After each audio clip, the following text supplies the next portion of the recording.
पुण्यात संग्राम थोपटेंच्या पाठोपाठ काँग्रेसला आणखी एक धक्का बसतोय। युवक काँग्रेस प्रदेश सरचिटणीस रोहन सुरवसे यांनी सुद्धा आता राजीनामा दिलाय। रवींद्र धंगेकर, संग्राम थोपटे आणि आता रोहन सुरवसे यांनी देखील काँग्रेसला रामराम केलाय। आज भोरमध्ये संग्राम थोपटेंचा मेळावा आहे। संग्राम थोपटे पुढील भूमिका जाहीर करणार आहेत। त्यामुळे आज संग्राम थोपटे नेमकी काय भूमिका जाहीर करतात हे पाहणं महत्त्वाचं आहे। या संदर्भात कालच संग्राम थोपटे यांनी पुढाऱ्यांशी संवाद साधत असताना कार्यकर्त्यांची चर्चा करून निर्णय घेतला जाणार अशी प्रतिक्रिया दिली।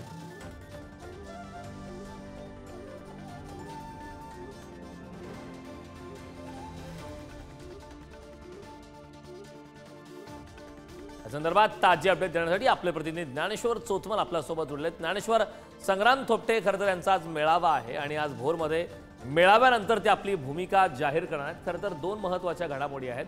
आधी रवींद्र धंगेकर, त्यानंतर संग्राम थोपटे आणि आता काँग्रेसला आणखीन एक धक्का बसतोय। काय सांगशील सविस्तर? अगदी बरोबर आहे। आज काँग्रेसमधून महत्त्वाची अपडेट अशी आहे की रोहन सुरवसे पाटील युवक काँग्रेसचे प्रदेश सरचिटणीस यांनी राजीनामा दिलेला आहे। या अगोदर आपण बघितलं असेल की काँग्रेसचे माजी आमदार संग्राम थोपटे यांनी राजीनामा दिलेला होता। त्यापूर्वी रवींद्र धंगेकरांनी राजीनामा दिला।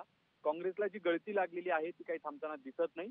थोपटेंच्या पाठोपाठ आता रोहन सुरवसे पाटील यांनी देखील काँग्रेसच्या प्राथमिक सदस्यत्वाचा राजीनामा दिलेला आहे आणि काँग्रेसला जी गळती पुणे जिल्ह्यामध्ये लागलेली आहे ती या निमित्तानं पुन्हा एकदा अधोरेखित होताना बघते। संग्राम थोपटेंनी आज जो मेळावा बोलवलेला आहे त्यामध्ये पुढची नेमकी दिशा काय असणार आहे ती कार्यकर्त्यांसोबत बोलून ते ठरवणार आहेत।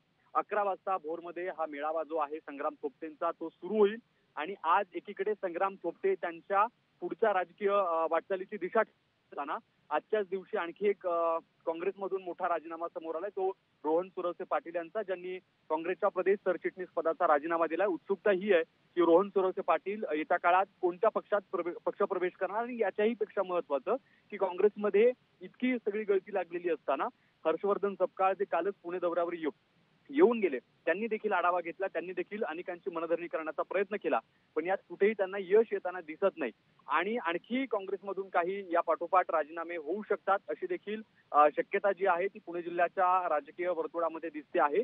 आणखी काँग्रेसमधून किती जणांचे राजीनामे होणार हेही पाहणं महत्त्वाचं ठरेल।